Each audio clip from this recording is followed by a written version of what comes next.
here's the deal. ABC 10 does not often cover suicides, but we decided to share this story tonight. Why? Because this case is having a major impact on her family, her school, and the small community where it happened. We also want to share resources that are available for anyone who is having a difficult time. It happened in Olivehurst. The 14-year-old student died by suicide this morning. She was found on campus before the school day started. Classes were then canceled. ABC 10's Roxanne Elias is live at the high school tonight. Roxanne, it is just a heartbreaking day for the community. It has been a very hard day, Chris and Laura. Very somber feeling here as people try to grasp what happened for this young girl to take her own life. A father we spoke to earlier says it reminded him of another big hit that this high school took back in the 90s when his children were students here.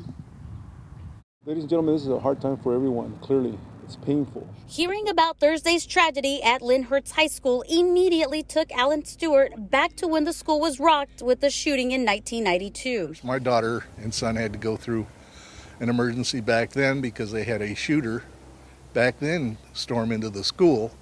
In fact, he killed several people and almost my daughter at that time. A memorial on campus grounds sits here in front of the school. The same high school today where a 14-year-old student took her own life. We have a lot of questions that are going to be answered. Our investigators are working on the case, and if there's any outside influence, I have faith that that will come to bear. Being a close-knit community, Stewart says he can understand the shakeup parents must be going through. They all talk about it, and they try to come together as much as possible.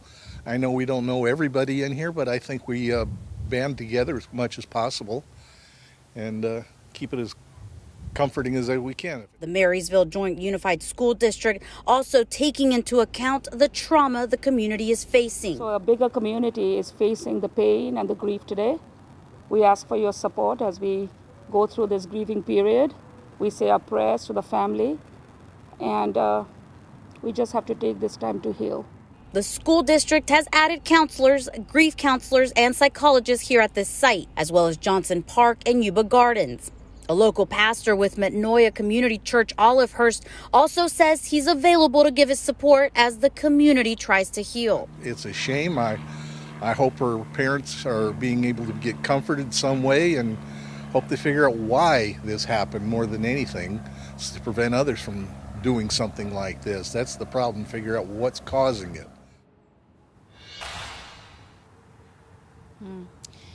Now, although the school is closed tomorrow, they will be open with grief counselors and support for students, families, and the entire community.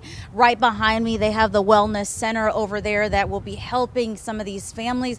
Now, if you'd like, you could also call this number, 530-741-6150, and push extension 1 for help as well. Chris, Laura, back to you in studio. Roxanne, thank you. We cannot stress it enough. Help is available. Take a look at this. If you or someone you know is having a difficult time, you can always call or text 988. It is a free and confidential support system available 24/7.